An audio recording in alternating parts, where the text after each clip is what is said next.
Welcome to my studio.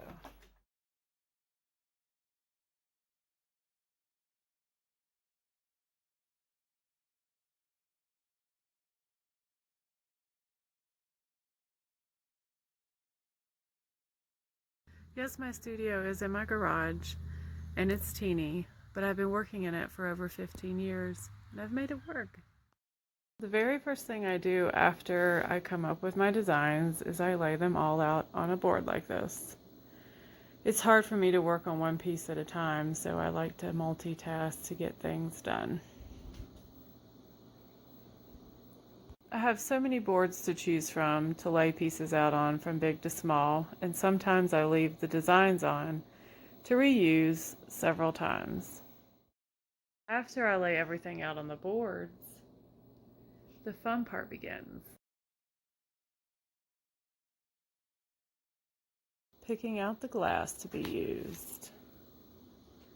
As you can see, I have a good selection of pieces right now to choose from.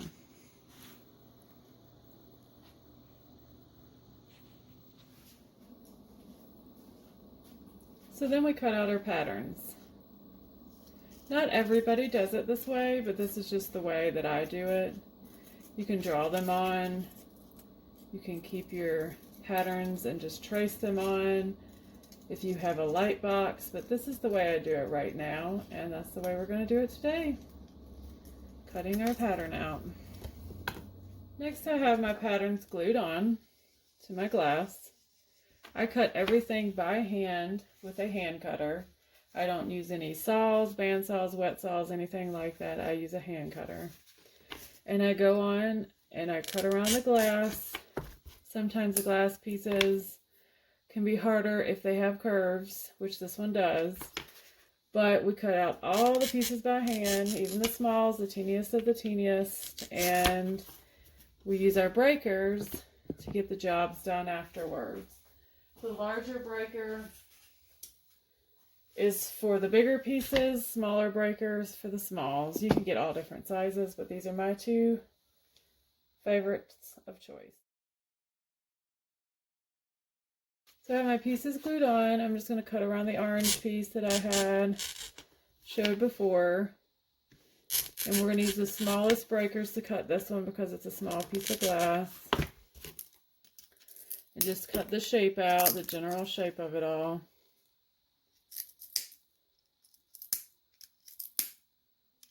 And then next in my process would be grinding.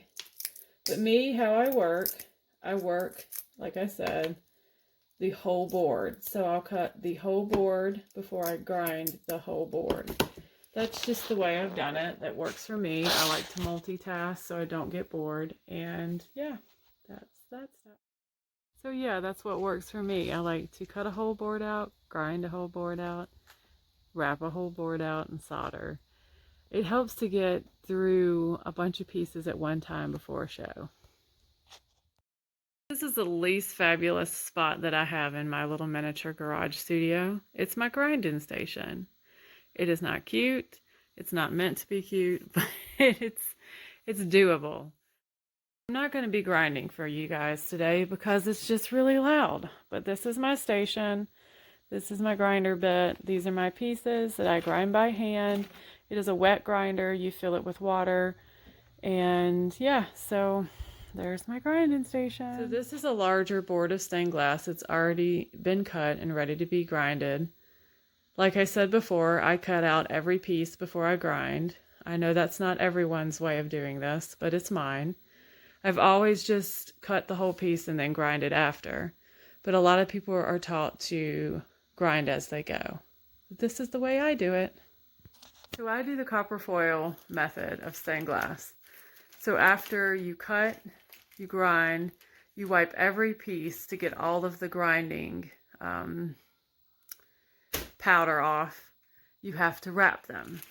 That's when the copper foil comes into play. So this is a copper foil I have on hand right now. There's different brands, different styles. This is a copper foil with a copper back. And I have laid out some pieces that have already been wrapped. You wrap each piece individually with this copper foil. And you smooth it down on all sides. It has a sticky back to it, so it sticks to the glass. And each piece has to be wrapped.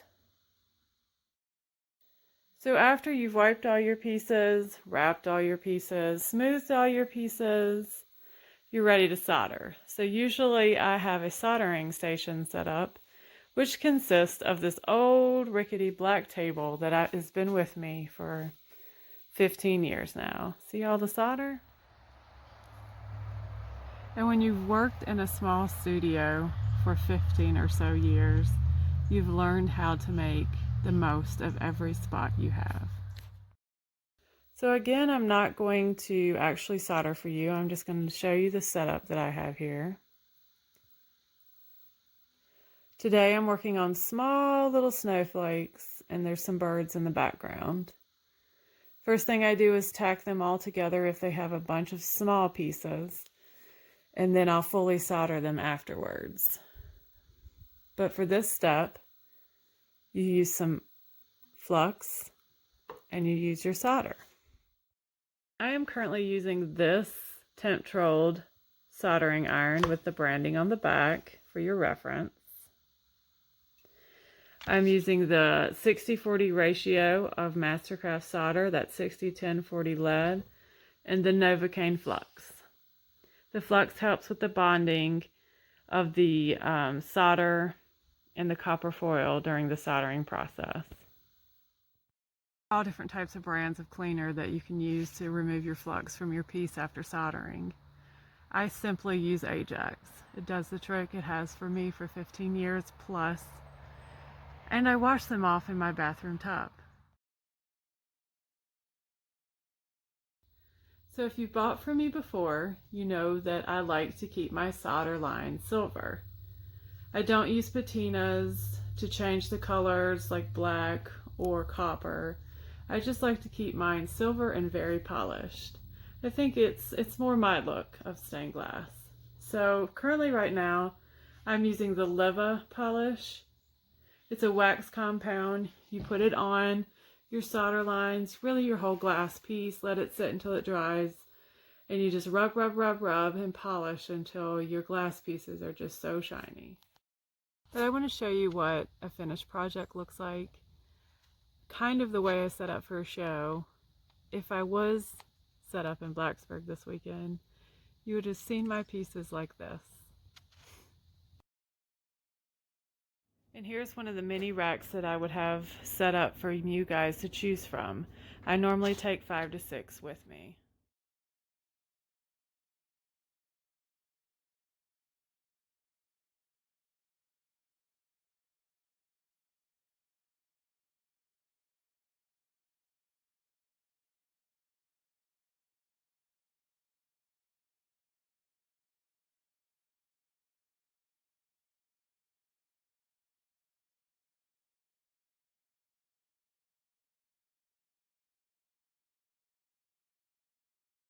Inspirations. I live in the country. I live in the beautiful mountains of Southwest Virginia. So there's a lot of nature here, a lot of flowers, a lot of trees, a lot of green, a lot of color. So a lot of my inspiration has been from nature, especially flowers in the beginning, and now more abstract things, but the colors are still there.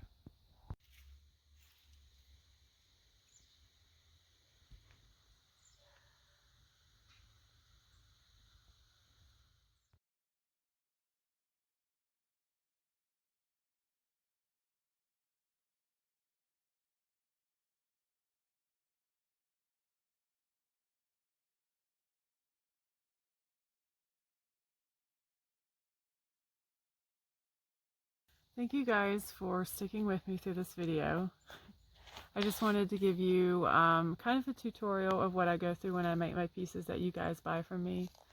Like I've said before, it's all blood, sweat, and tears. I put my whole heart into what I make, what you buy, and what you gift. So I appreciate it so much. And again, thank you.